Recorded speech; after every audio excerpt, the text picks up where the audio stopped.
नमस्ते स्टूडेंट्स, मैं Nitin Mahure, maths teacher from Yavatmal, फिर से एक बार आपकी सेवा में मेरे वीडियो साथ के साथ।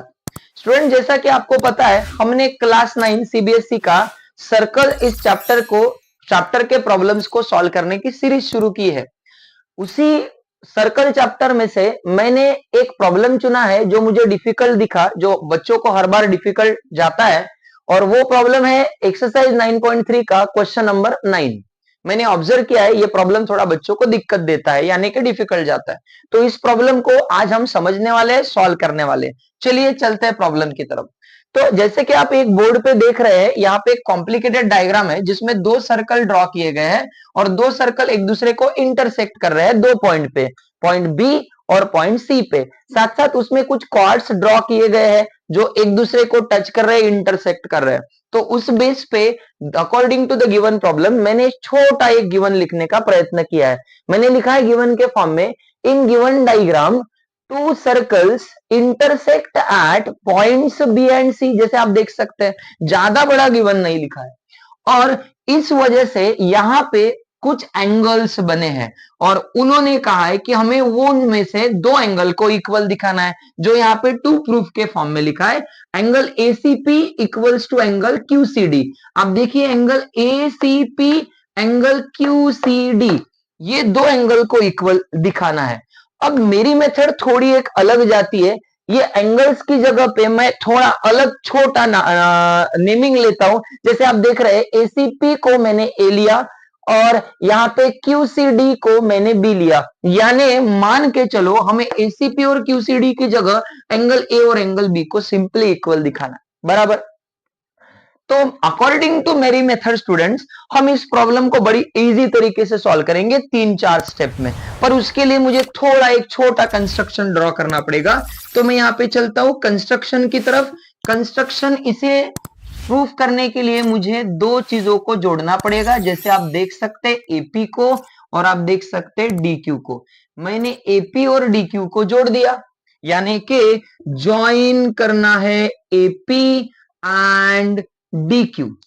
अब देख रही, अब आपको इसे प्रूफ करने के लिए एक थ्योरम को याद करने की जरूरत है स्टूडेंट्स, और वो थ्योरम है, अगर आपने क्लास 9 का सर्कल चैप्टर अच्छे से समझा होगा तो इन एक्सरसाइज को सॉल्व करने के पहले कुछ थ्योरम्स को इंट्रोड्यूस किया है। मैं इसके बाद उन थ्योरम्स को आप तक पहुंचाने का वीडियो के द्वारा प्रयत्न करूंगा, पर फिलहाल में हमें वो थ्योरम रिकॉल करके यहां पे अप्लाई करना है। तो वो थ्योरम कहता है कि अगर सर्कल में एक कॉर्ड ड्रॉ कर दी जाए तो वो कॉर्ड सर्कल को दो सेगमेंट में डिवाइड करती है। इस कॉर्ड के एपी, यह कॉर्ड के इधर वाला पार्ट ये बड़े सर्कल का मेजर सेगमेंट हो गया, इधर वाला पार्ट माइनर सेगमेंट हो गया। उसी तरह से डीक्यू इस छोटे सर्कल का इधर वाला पार्ट मेजर सेगमेंट हो गया, उधर वाला पार्ट माइनर सेगमेंट हो गया। यानी इस सेगमेंट के बेस पे एक थ्योरम है जिसका नाम है एंगल्स इन सेम सेगमेंट। अब वो थ्योरम कहता है कि अगर एक ही सेगमेंट में दो इंस्क्राइब्ड एंगल है सेम सेगमेंट से सबटेंड किए वाले, तो दोनों इंस्क्राइब्ड एंगल सेम सेगमेंट से सबटेंड किए वाले इक्वल रहते हैं। तो हम अब प्रूफ करते हैं उस थ्योरम की मदद से अपना प्रॉब्लम। तो मैंने जैसे कहा, मैं समझा रहा हूं आपको कि by angles in same segment, क्या लिखा मैंने theorem students? Angles in same segment theorem का नाम है। ये थ्योरम कहता है, जैसे समझ लीजिए एपी कॉर्ड ने इधर की सेगमेंट को बड़े सर्कल की दो एंगल बनाए, जैसे इंस्क्राइब्ड एंगल आप देखिए पी बी ए, और दूसरा देखिए ए सी पी। ये जो दोनों एंगल है स्टूडेंट, ये इंस्क्राइब्ड एंगल है जिसे एक ही आर्क ने या फिर कॉर्ड ने सबटेंड किया है, एक ही सेगमेंट में। इसीलिए दोनों को एक ही कॉर्ड ने सबटेंड किया है, दोनों इंस्क्राइब्ड एंगल है, इसलिए वो दोनों इक्वल होते हैं।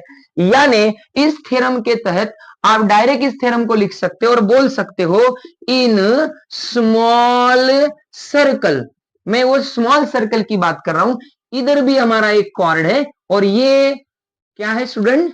आर्क। इस आर्क ने सबटेंड किए दो एंगल, देखो एक और यहां पे ये, यानी arc angle angle QBD, angle QCD दोनों इंस्क्राइब्ड एंगल है, सेम आर्क ने सबटेंड किए, इसीलिए एंगल B इक्वल्स टू होता है एंगल Y। ये आ गया मेरा नंबर 1। अब मैं ऐसे क्यों कर रहा हूं आपको समझ में आ जाएगा। उसी तरह से स्मॉल सर्कल के बाद अगर मैं आगे बढ़ू तो मैं यहां पे लिख सकता हूं इन बिग सर्कल। दूसरा सर्कल जो इधर बड़ा दिख रहा है उसमें भी सेम एंगल ए और एंगल एक्स क्या हो जाएगा, एंगल इन सेम सेगमेंट के चलते दोनों इक्वल, क्योंकि आप देख रहे हो एक ही सेगमेंट में है, एक ही आर्क ने उसको सबटेंड किया हुआ है। तो angle A equals to angle बन गया मेरा एक्स। ये बना स्टूडेंट्स मेरा number 2, condition number 1, condition number 2। अब अगर आपको दिख रहा होगा तो यहाँ पे छोटा ट्विस्ट है, यानी ये एक्स और ये वाई। आप भी सोच रहे होंगे कि ए और बी को प्रूव करने के लिए सर ने एक्स और वाई क्यों लिए, तो उसके पीछे रीजन है ये एक्स और ये वाई दोनों एंगल वर्टिकली अपोजिट है, जो कि आपको पता है वर्टिकली अपोजिट एंगल इक्वल होते हैं। तो हम यहाँ पे लिखेंगे by vertically opposite angles. Student ये एक थ्योरम है वर्टिकली अपोजिट एंगल, जो हम बहुत पहले पढ़ चुके हैं, 8वीं क्लास से पढ़ते आ रहे हैं, बराबर। तो वर्टिकली अपोजिट एंगल थ्योरम कहता है जो भी एंगल वर्टिकली अपोजिट होते हैं वो इक्वल होते हैं। यानी क्या मिल गया हमें मिल गया x is equal to y, number 3।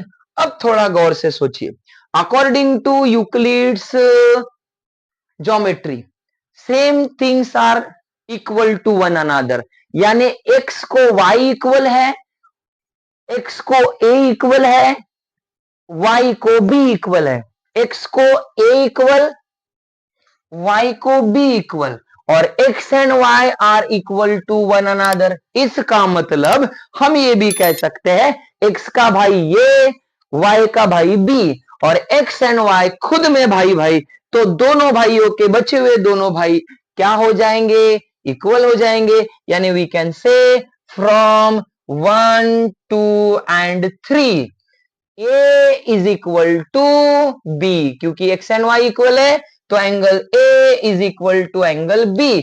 Now we can write यहाँ पे ये पूरा actual name of the angle, therefore angle A मतलब angle ACP is equal to angle B मतलब एंगल QCD, हेंस प्रूफ। तो स्टूडेंट्स मैं यहाँ पे मेरा प्रॉब्लम कंक्लूड करता हूं, आपको समझा होगा, ये अपेक्षा करता हूं आप इस प्रॉब्लम को, इस वीडियो को अच्छे से देखिए, आपको पूरी तरह से समझ जाएगा। Thank you very much.